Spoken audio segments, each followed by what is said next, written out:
So let's just jump right in. Who we are. My name's Jill Fenton. I'm the president of Quantum Learning, and just a tiny bit on my background. My first career was in the military, United States Army, and then I went to work for Merck. I was recruited right out of the Army and into Merck, and I did the sort of the usual rotation through sales, went inside, did some marketing, went outside, did some DM stuff, and then was a trainer inside and fell in love with training. Loved it, wanted to do it forever. They said, you can't. You have about another 6 months, and then you have to go do something else. I said, but I want to be like amazing at it. And they said, well, I'm sorry, that's for vendors. And I was like, well, what's a vendor? I had no clue.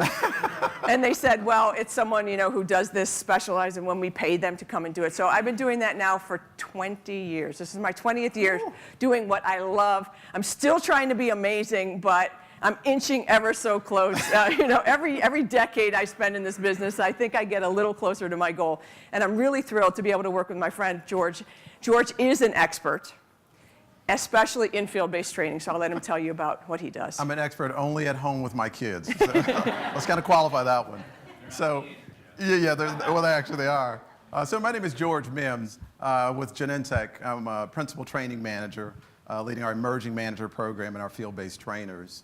I've been in the industry over, like Jill, about 19, 21 years or so.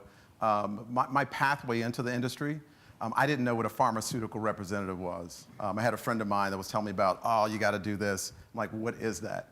And so, needless to say, I'm here today and really excited about this session, about this opportunity. Talk with a few of you about field-based trainers and what you're looking to get. And I think you're in the right place. I believe you're here. Just a quick show of hands, how many field-based trainers do we have in the room, or field trainers?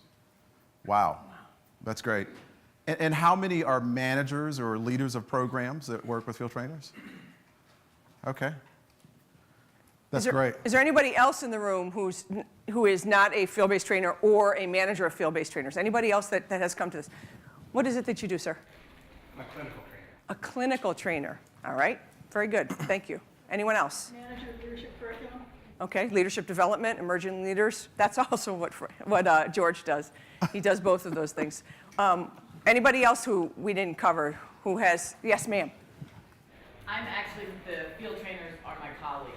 So I'm kind of the internal headquarters training person, and then we have field trainers on our team that all report up to the same person. Excellent. Anyone else that has a role that we didn't? Because I want to make sure that we include everybody in what we're talking about here today. Quantum Learning is a research-based company, so we've spent about 20 years figuring out what is it that separates the very, very best from those that perhaps maybe are average or middle performers. As it relates to field-based training, some of what's going to be shared today are those behaviors that absolutely every single top-performing field-based trainer, every single company that has field-based trainers that are maximized and that are leveraging influence and that are working at the highest potential, what is it that they do? And we're going to share a little bit of that. And George is going to be our reality check. He's going to check in with us and make sure that we're talking about things that are field real and field relevant. So we're going to do a lot of interactive work today. We're going to have some scenarios. George has worked really closely with me and with folks in the field to make sure that the scenarios we're giving you represent what we feel is a pretty accurate cross-section of some of the issues that you face. From my perspective, I've seen a lot of field-based trainers over 20 years, as you can imagine, and they are utilized in so many different ways, it would be impossible in 90 minutes to discuss all the different ways. Some are utilized at a very high level, some are, quite frankly, underutilized. And then there's everything in between. So we're going to try and share some things that we have seen over and over that top-performing field-based trainers do, and do at a high level and do it consistently. George is going to take it now, and he's going to lead us through the learning objectives and the very first bucket of insights. And I want to just kind of give a heads up that the power and the expertise is in the room. Looking at the show of hands, a lot of you all are coming from different vantage points and really bringing a viewpoint that may contribute to the collective gain that we all take away. And so during our activity, I'd really encourage you to be involved. In preparing for this day and really sort of thinking about it, it took me back to when I had to assign my first field-based trainer. Our program right now at Genentech, we have 320 field-based trainers across 6 different functional teams. And so it's a broad breadth of experience that goes beyond sales into reimbursement management, thought leader liaisons. And so thinking about it very, very differently. But it took me back to when, as a division manager, I had to assign a field-based trainer. And to give you just sort of a real quick scenario, I was a new DM, acquired an expansion team. 8 people, I had direct reports, a total of 8. None of them really kind of got along because they were former competitors. They came from other teams. So you can imagine what we're dealing with, and we were ranked number 22 out of 25. Just for orientation, 1 is the top, 25 is the bottom. just to make sure we're all on the same page. And I had to assign a field-based trainer. And I'm thinking, wow, I need somebody that can build relationships, that I don't have to hold their hand, but not only just build relationships, but they build relationships and really kind of know how those relationships fit into moving the performance of the team. I also needed somebody to be able to coach and to be a peer influence to people that could be clinically superior. So thinking about some of our trainers and our juggernauts on the teams, and people that had greater sales experience. And so when you think about that, if any of those scenarios or components really resonate with you, absolutely, there's going to be at least 2 things that you'll take away from today. When we think about our learning objectives, I want to do a couple of things, and I really encourage you to just kind of take some notes around the things that you want to take away. One, we want to help our field-based trainers think about those internal and external resources and relationships, how to really build those and what to really focus on so that you can leverage that into the influence discussion and the thing you're trying to accomplish. Secondarily, people need to be thinking about, okay, what are the triggers to produce an action? How do I really get into this idea of influencing others? Professor Flynn down at Stanford University, he talks about these exchanges where trainers, they give something and they take something away. That's the optimal space that you want to be in. And then we also really want to talk about this idea of the social bank account, and that in this give and take, how do we be intentional and strategic in the things that we're planting in, and the things that we take away in that relationship building? How do we think strategically about that? And so at the end of the day, you'll walk away with at least 2 things as it relates to your field-based trainer program. We use a term, we didn't can the term, it's been out there, the player coach. When you think about the field-based trainer, they've been given some positional authority, either by the manager to say, okay, you're going to be in charge of this. But the things that really make them go, when I think about the best field-based trainers, they're people that take that positional authority and they build relational authority. They establish relationships with the people that they lead. They become really savvy in what they do. They do a lot of listening, but they do it with strategy in mind. And so thinking about your role as a field trainer requires you to inspire and coach positive behavior. But the challenge is you don't have the DM tag. You don't have the manager tag. And that's the goal. That's what we really want to accomplish today. We want to dig down to those essential elements to say, what is it that allows you, regardless of what your role is, that I am the most influential person in the room? That's when we think about our field-based trainers, that's what we're trying to build. That's what we're trying to structure. When we think about this idea of, okay, we have these field trainers, we tag them, this is your responsibility, they go, they ask a lot of questions, they engage, they take notes. What actually moves the behavior? I mean, at the end of the day, that's really what we're trying to accomplish, is a behavioral shift. Research says that there are 4 things that come together consistently. When we look at behavior shifting, you'll find these 4 components. 1, the people that are being influenced, the people that field-based trainers are training and coaching and leading, they feel understood. They feel like, I understand, that you have my best interest at heart.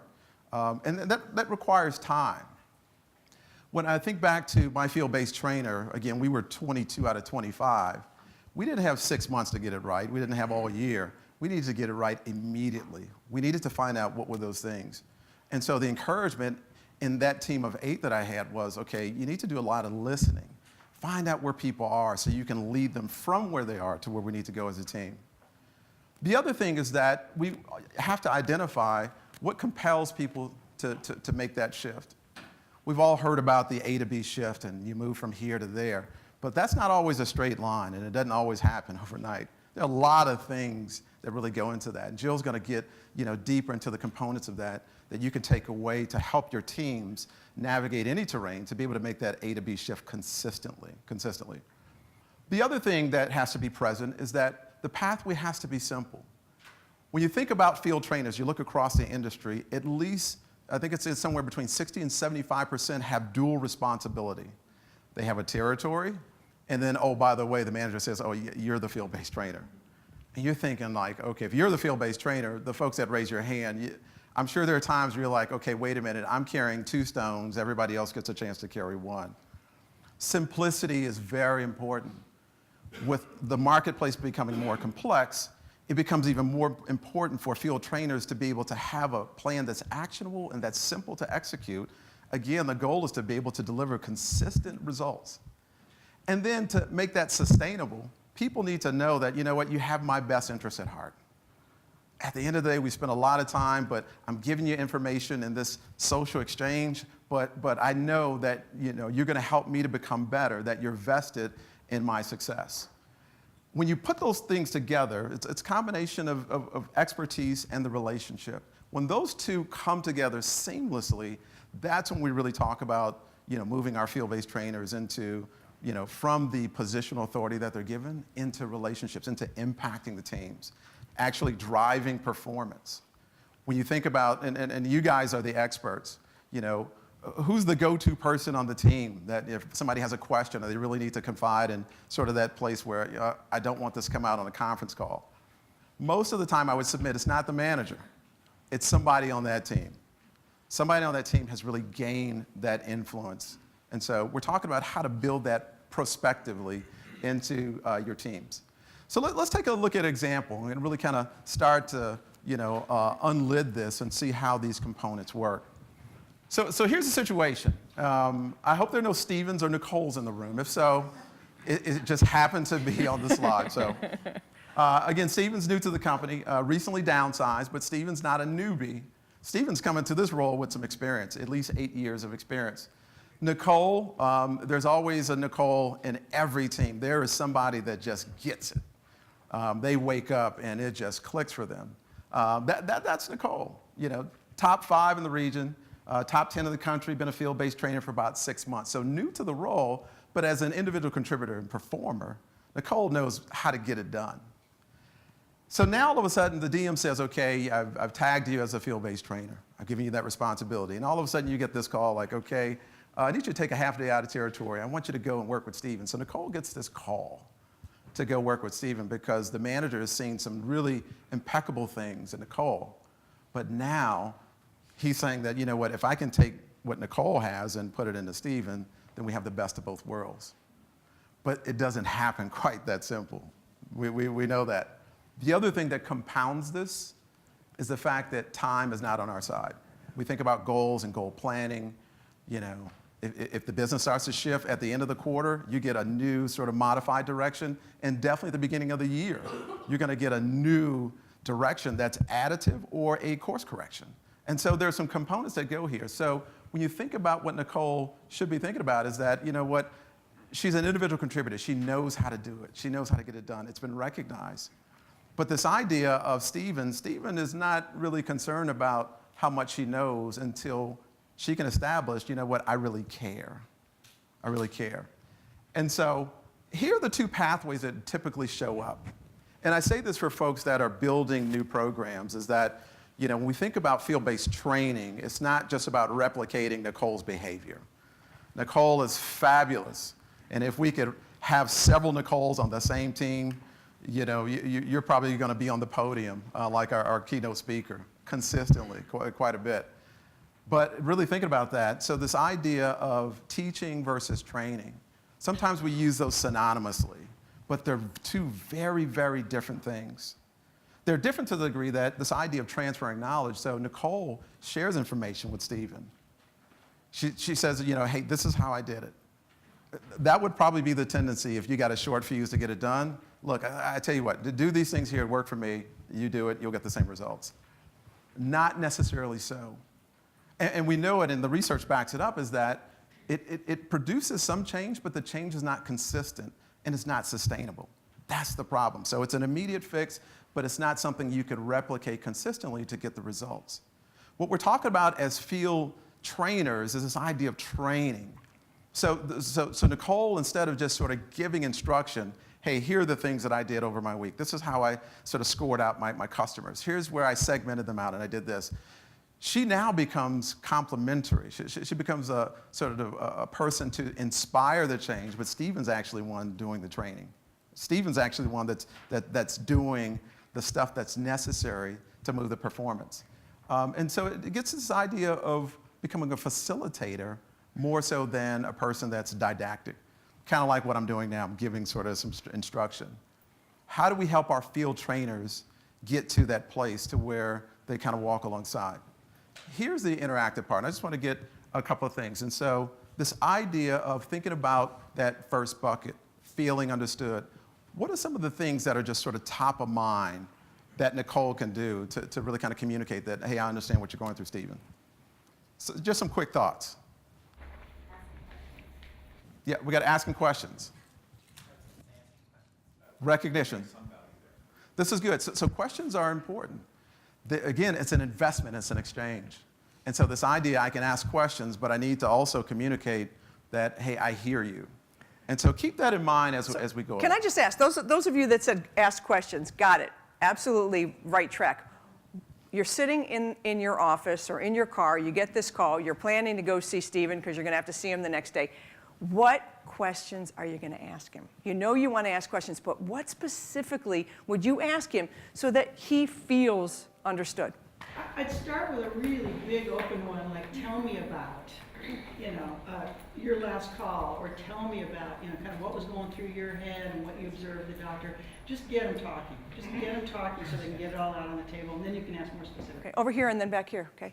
I think building on that, it's about listening too. Once you ask that question, you sit back. And so many times we are in our own heads and we've already gone to a conclusion as opposed to listening and truly listening and engaging with the person that's speaking.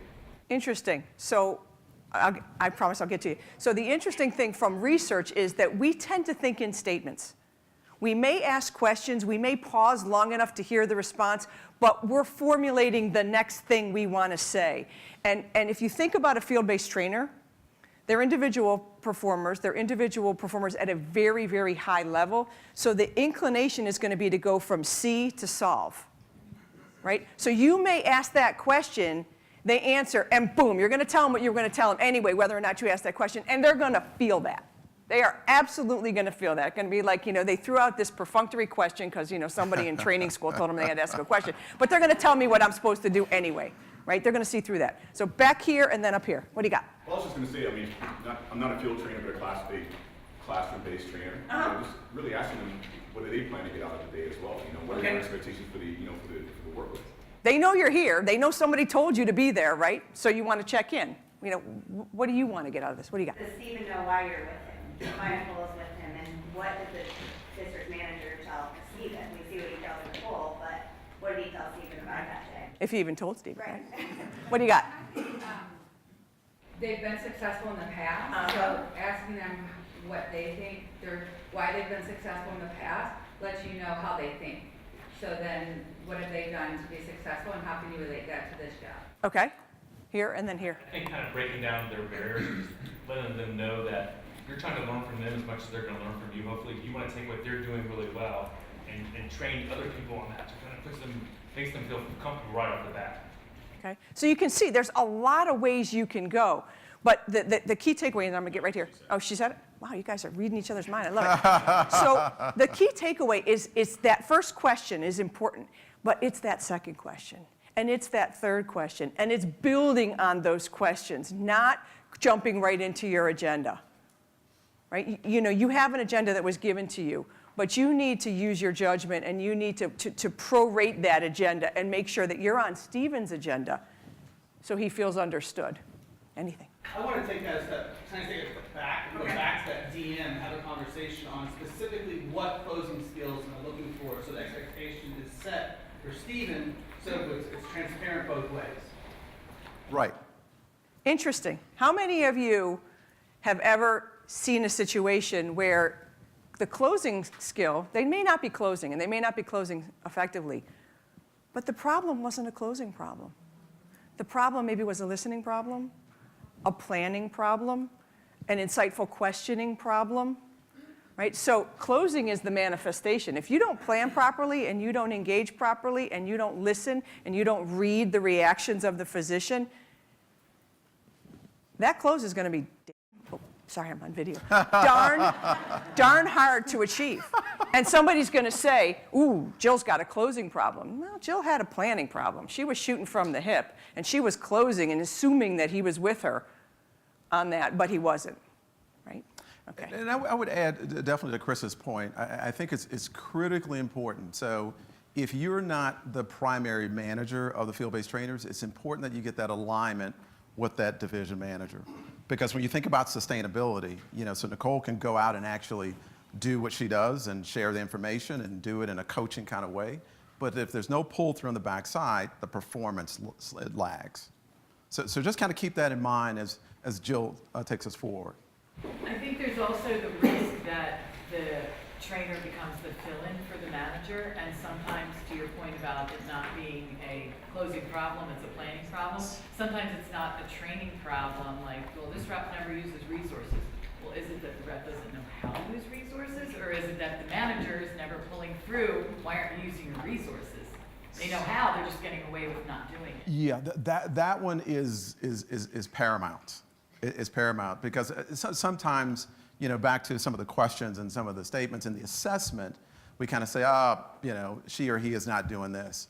And we're not very specific to what is the competency that we're actually trying to shift. So it's being really clear about what that is. But the other piece of it is making sure, and this is something, again, we have 350 field-based trainers, which means that there are a lot of managers. And so when you think about your organization, I think you had mentioned that you guys are going to have maybe 70 to 90. And so when you think about the management pull-through to have consistency, you want to make sure that, again, it's clear what it is that we're trying to shift, but also where are the lines of demarcation? What's the responsibility of the manager? What's the responsibility of the field-based trainer? Critically important. But we'll get a chance to talk more about that and dig deeper as we move on. Jill's going to take us through a couple other components, but we're going to have some hands-on time definitely later this morning. So you bring up that very interesting aspect of the manager. The manager's looking at what? Results, right? Managers are not trainers, right? They're not trained to be trainers. Some of them are. Some of them, like George, have maybe come out of training and gone into managers, but many haven't. So they're managing to results. They see no closing. They're thinking, I need a closing workshop. I need this person to learn to close. You folks are now coming at it from a training perspective. So you have to be diagnosticians in a certain respect, and you have to figure out, is this a knowledge problem? Does he not know how to close? Does he not know how to use the resource? Is he insecure because he's new in this therapeutic area, even though he was a high flyer and a hotshot in another company in another therapeutic area? This is new now. He's not from rheumatology or whatever it may be, or immunology. He was from oncology. This is a little new space.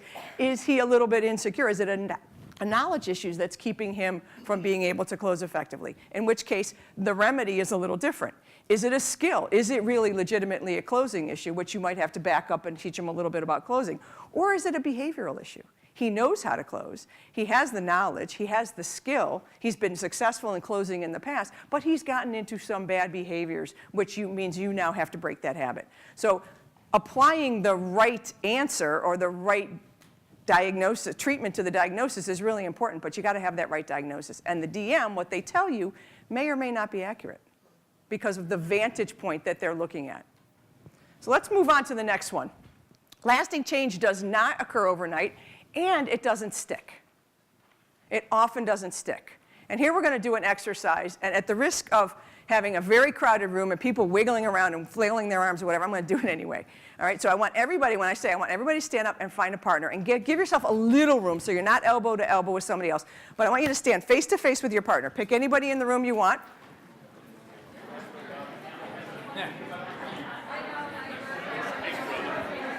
All right, listen up. All right. Everybody stay with me here, and I've just given my poor videographer a heart attack because she's like, what am I doing? How am I going to see through all these people? But She's still standing, so we're happy to see that. Here's what I want you to do. I want you to stand face to face with your partner, and I want you to be very observant. I want you to observe. Now, this is probably the first time in a workshop that all HR rules are out the window briefly. Briefly. You may look, you may not touch, but you can you switch partners? All right, so here's what I want you to do. I want you to observe your partner. I want you to observe their accessories, their clothes, their hair, their glasses, their whatever, their shoes, whatever. Be very observant about everything. I'm going to give you about 15 seconds to observe everything you can about them. Now, I want you to turn back to back with your partner, all right? And very stealthily, I want you to change 3 things about your appearance right now. 3 things. Change 3 things. Do it very stealthily so they can't, and you can't be looking at them. You got to change 3 things. All right? I'll give you about another 20 seconds to change 3 things. I will tell you a little story here. I did this at a workshop in California, and I did it with some leadership teams, and I had an RBD who actually took his shirt off all the way down to his bare chest, right in the middle of the workshop. I don't recommend that, but if it happens, we'll just turn the video camera the other way. All right, everybody change 3 things. I'll give you another 5 seconds to do that.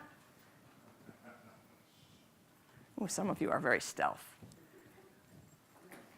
Everybody good? All right, now, I want you to, when I say so, I want you to turn back around and see if you can guess the 3 things that you changed or that your partner changed. Shh, all right, listen up. All right. By a show of hands, how many were able to guess all 3 things that their partner changed? Wow, this is a very high-performing group. All right. How many got 2 out of the 3? Good. 1 out of 3? 0. All right. How many people, by show of hands, have begun to change back 1 or more of the things that they switched? Did you say, Mother, may I? All right, back to back. This time change 10 things. No. Sit down.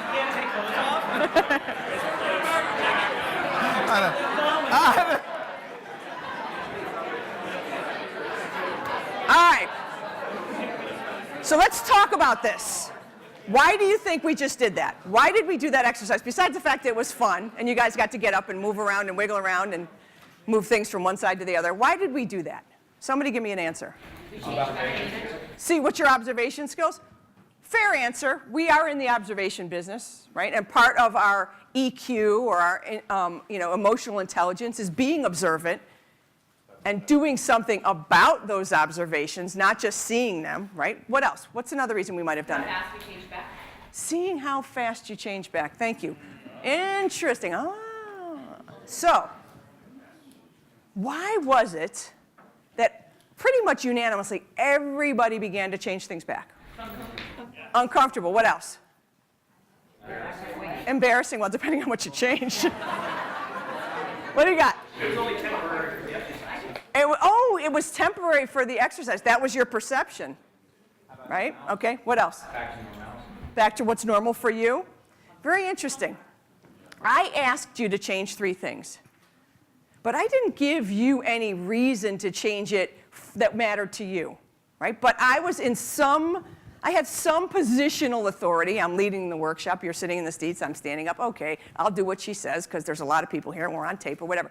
So you did it because I asked you to do it because I was in a position to ask you.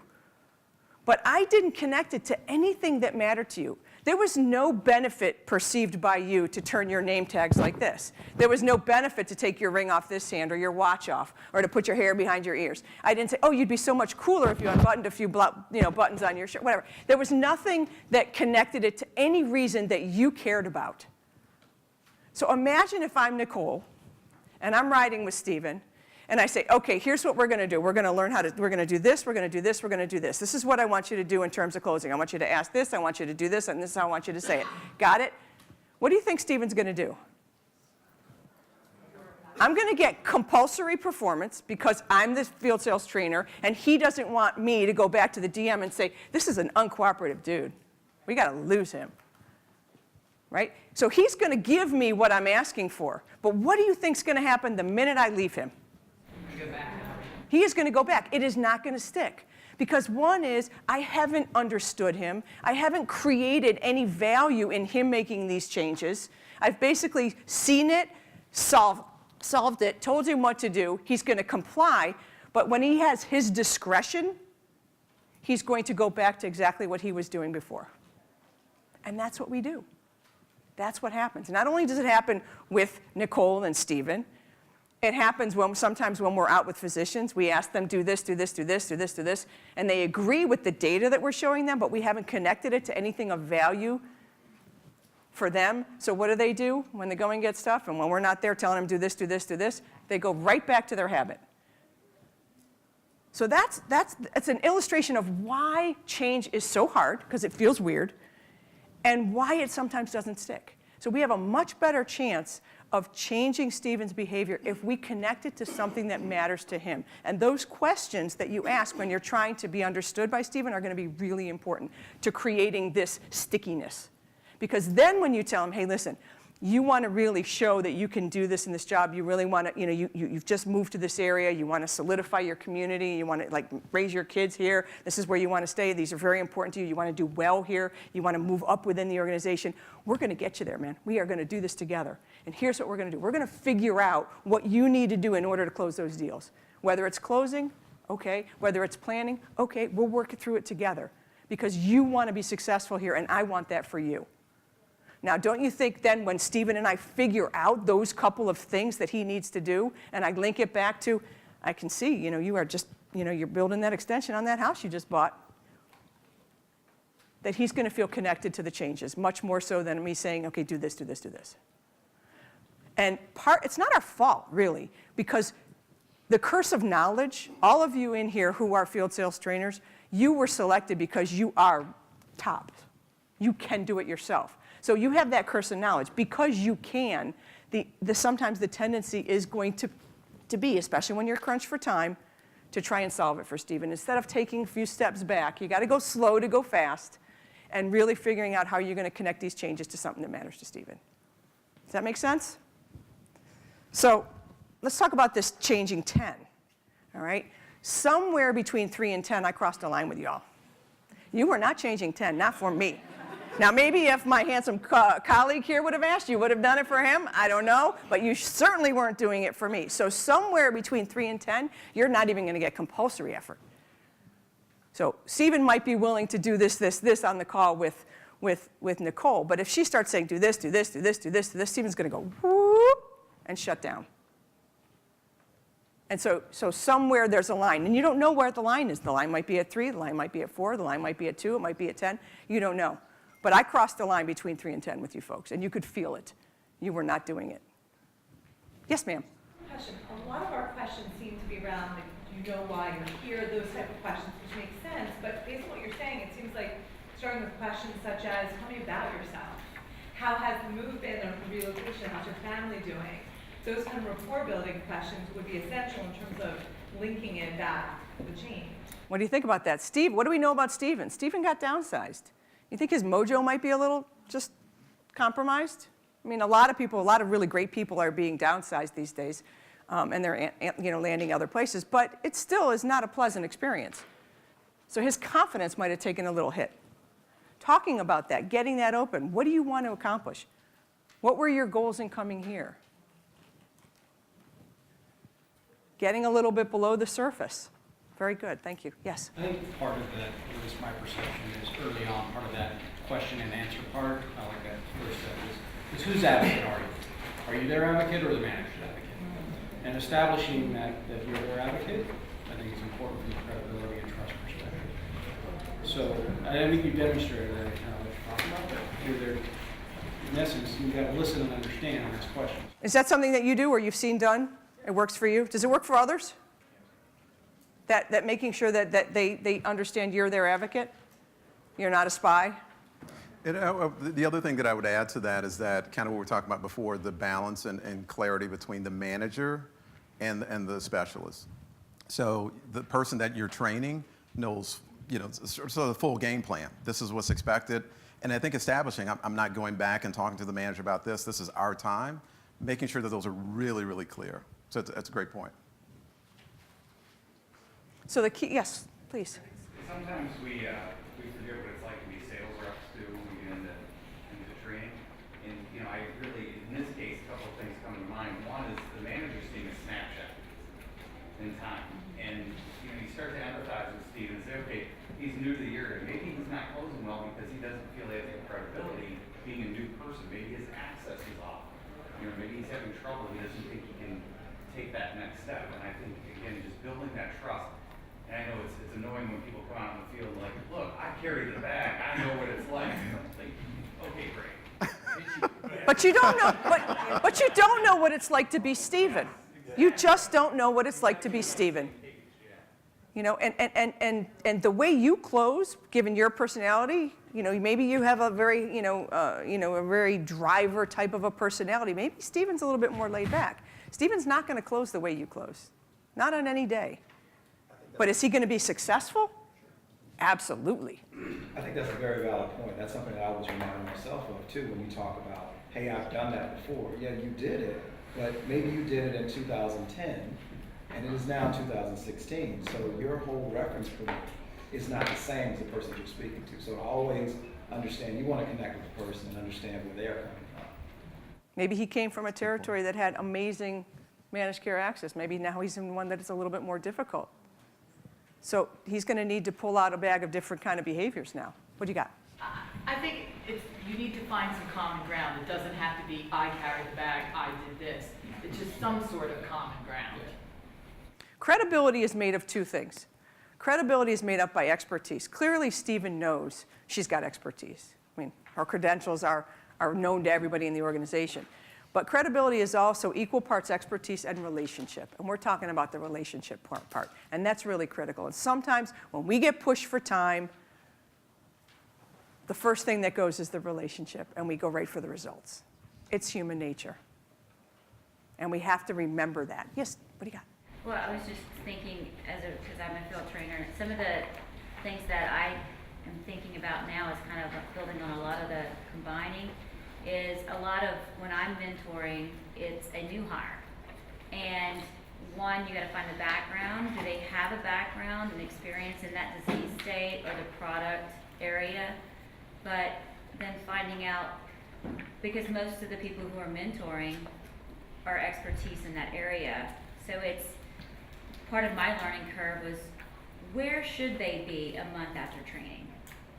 I can't expect them to know as much as I know, because it may be a very involved disease state. So to me, that's a big part of finding out, expectations from the manager as to, what they may have some developmental areas, or, hey, you go with it because this person sold a competitor 3 years ago in the same disease.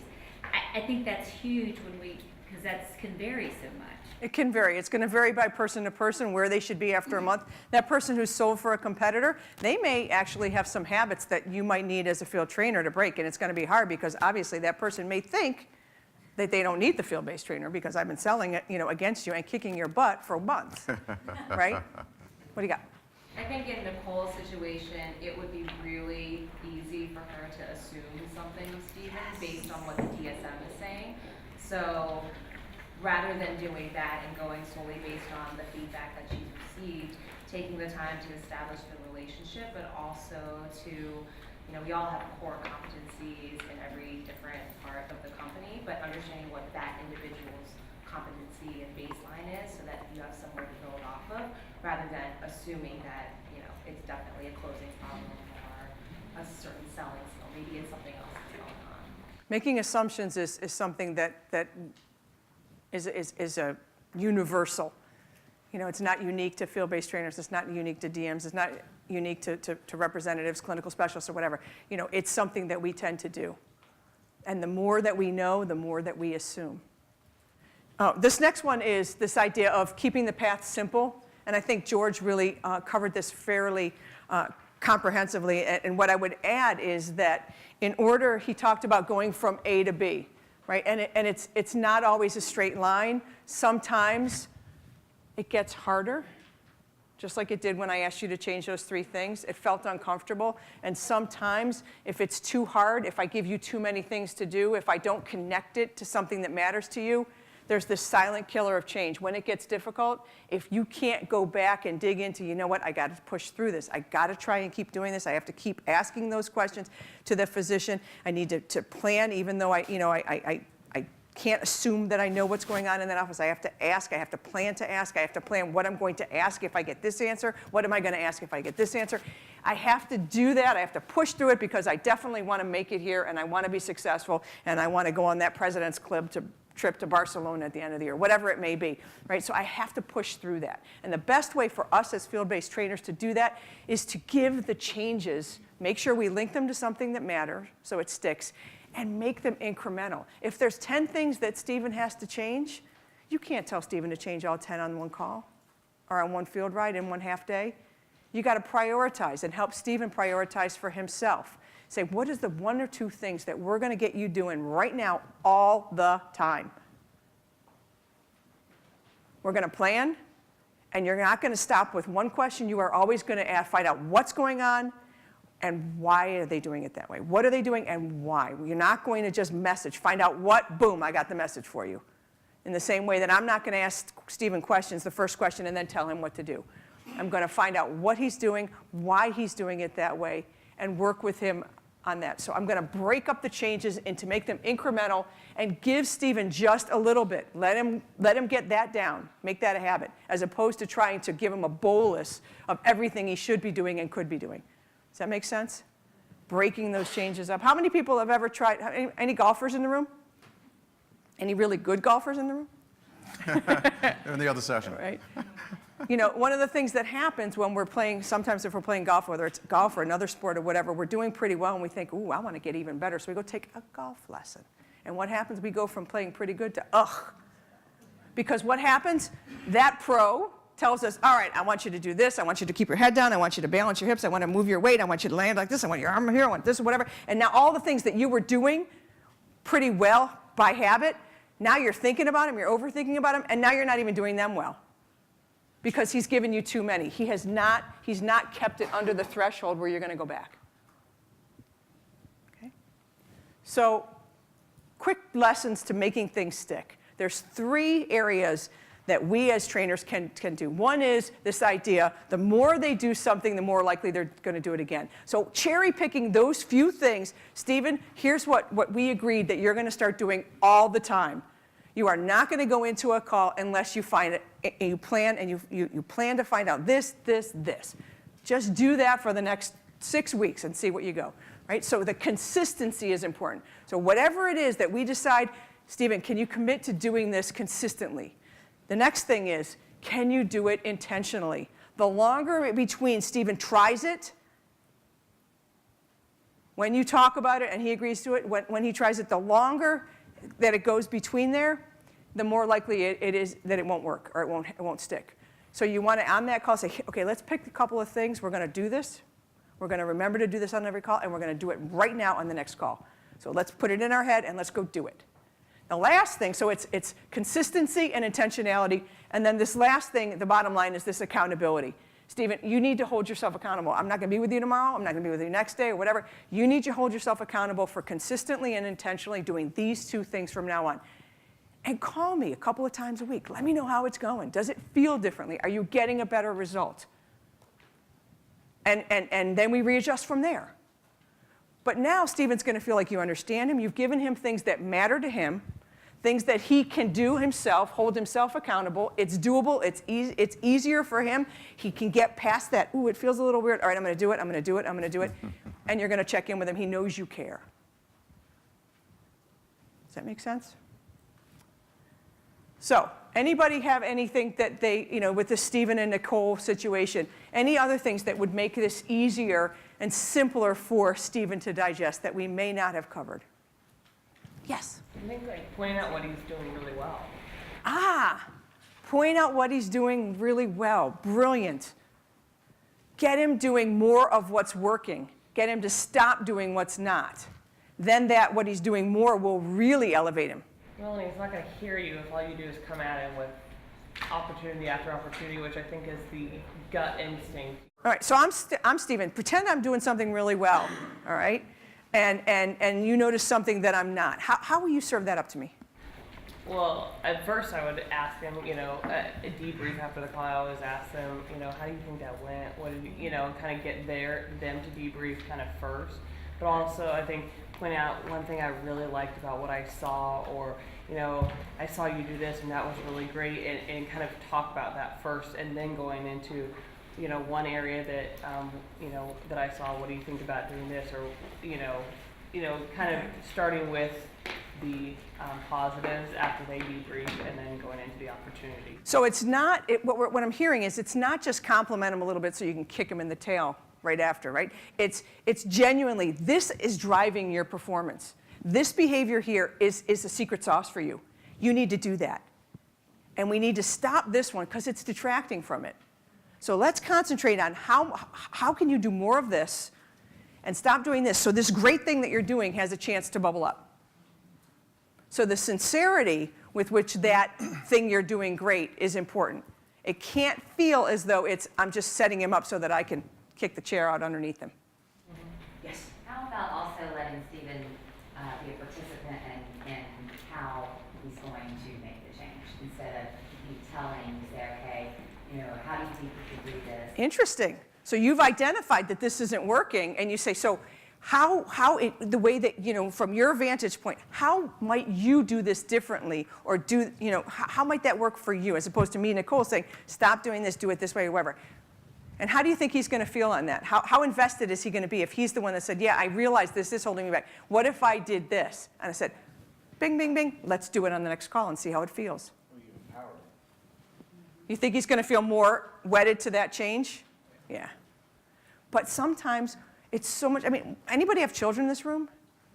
It's so much faster and easier to just say, my son's name is Cooper. Cooper, do it this way, as opposed to, Cooper, why do you think that fell on the floor and everything broke, honey? It's don't do that. But it's how we're wired sometimes, especially if we're high performers. We see the path to A to B and we're going right for it. We have 25 Sir. left. All right? Yep. And last but not least, this idea of this social bank account. This is that feeling like you have their best interest at heart. This is the idea that within this room, right, we may not, some of you may never have met me before, and I haven't met you, but there is a social bank account going on between both of us. I am making deposits into our relationship. Everywhere we go, we make deposits into our relationship, and we make withdrawals. Some deliberate, some accidental. If you're answering a question for me and I talk over you, I might get away with it once. If I do it a couple of more times, I'm starting to withdraw from that social bank account that we have with each other, right? And so the same thing happens with Nicole and Stephen. It happens with us and our field-based trainers. It happens between our managers and our field-based trainers that we're managing, right? We have this social bank account, and we need to there are traditional deposits. These are things that are expected. There are deliberate deposits. These are things that are above and beyond what's expected. If I just make traditional deposits, I'm going to get compulsory effort. If I make deliberate deposits above and beyond, if I ask Stephen, how do you think? How do you feel? How do you think you can change this? Because I think it's holding you back. It seems like it is, but this is really great. What could you do, Stephen? How do you think you might want to do it differently, or whatever? I'm making a deliberate deposit, and that's making that social bank account between us go up. So you want to think about what are those deliberate deposits I can make, and then you can make those strategic withdrawals. Then I can say, Stephen, work with me here. Right? On the next call, just try doing what you said. Just try it. Will you do that? And Stephen's probably more likely to say, yeah, I'll give it a shot. Because I've developed that, and I can ask him for that strategic withdrawal. So it's this idea of being mindful about it, about what are the traditional deposits and what are the accidental deposits and withdrawals that we make. Couple of bullet points. Identify what motivates them. We talked about that. You have to understand what's motivating Stephen. Build sort of your inventory of resources and relationships that will help you be successful. If you need something outside of what you can deliver to Stephen, you got to know who you can go to get that. Maybe there's somebody in the district that's really awesome at this. Maybe you can put the two of them together. You don't always have to be the expert in everything, as George was saying. These are some things that are, if you see in red, these are some things that will withdraw from that social bank account, right? Walking in and making that hard sell. Hey, listen, the DM said you need help closing, so here's what we're going to do. We're going to fix that closing problem today, okay? Here we go. Let's do it, right? Cutting Stephen off. But no, we're going to go. Come on, let's go see it. Let me see how you do it first, and then we're going to fix it after I see you do it a couple of times, right? Thinking your thoughts while they're talking. Remember thinking in statements. All right, I'm listening to you long enough for me to get my next statement, and I'm going to give it to you. Talking nonstop and not keeping a commitment. And these are the things that you can do that actually will build that, right? Showing respect for Stephen's opinion, being perceptive to their needs and motivation, understanding, tell me about your last job. Tell me, what happened? How'd you end up here? What do you want to, what do you want to do? What do you want to accomplish? Those kinds of things. Listening, not planning. And just intentionality, right? You have to be intentional with how you are going about your relationship. At this point, I think, anybody have any tricks, tips, things that you've done that really help the people that you're influencing feel like you've got their back? Anybody ever made some accidental withdrawals in terms of this? Did you go back and fix it? Because even when you make an accidental withdrawal, you can have a do-over. You can say, you know what, Stephen, I handled that wrong. Here's what I think would have been a much better way for me to handle that. And I'd like to ask your permission to do it again and ask you in a way that I think engages your opinion. I told you what I thought, as opposed to really finding out, what do you think? Can we go back? So recognizing it. You know what's so cool about that for all of us in the training environment? You show that you're still a learner. You just go, oops, I'm learning along the way too. And that just, you can feel the walls go down when you tell somebody that. I'm not perfect, I'm learning just alongside you. I don't know that sales and relationships is ever, you're done. I just don't think you are. Yeah. Please, here and then here. Oh, you had said something earlier about that's in speed, and when we're busy, sometimes the first thing that gets lost is the relationship. And I think that was a really important reminder. We with limited resources where I work, and sometimes it's speed for long periods of time, and really important to be cognizant of that, to not lose that. Slow down. Get out of your head and get into Stephen's. The more that we get into Stephen's, I think the better chance we have of creating, a couple of key things that just might be, if we could fix just a couple of little tweaks, the greatness that's in Stephen may take care of itself for the rest. Over here, and then I think somebody over here. Yeah. I often let the rep kind of start the day by venting a little bit and airing their frustrations with the daily activities of the job before I jump into what should we work on. It's kind of like this safe haven here. Let's just talk it out. What's bothering you on a day-to-day basis. That tends to open the door to more of a conversation that I'm here to teach you. It also tells you a little bit about what motivates Stephen, right? It gives him the chance to air it out, but it also gives you some insight if you're listening, and then you could probe deeper. I think that's a great idea. Over here, yes. Genuine humility, no matter how successful you've been, they're already questioning why they're with you anyway. So genuine humility for my generation was beat into us at a young age. So the fine line between cocky and confident. You can definitely you show that humility to that young hire, you lower the threshold to the wall. I think it's worked for me. So. One thing I'll say, and this is something that we all have to contend with, is that really, this is for the first time now, there are 5 generations in the workforce. So I had to chuckle when you said my generation. I'm thinking, I had to laugh because I'm like, yep, that's me too. My generation. Yeah. Okay. So to that degree, we have to be smart. One size doesn't fit all.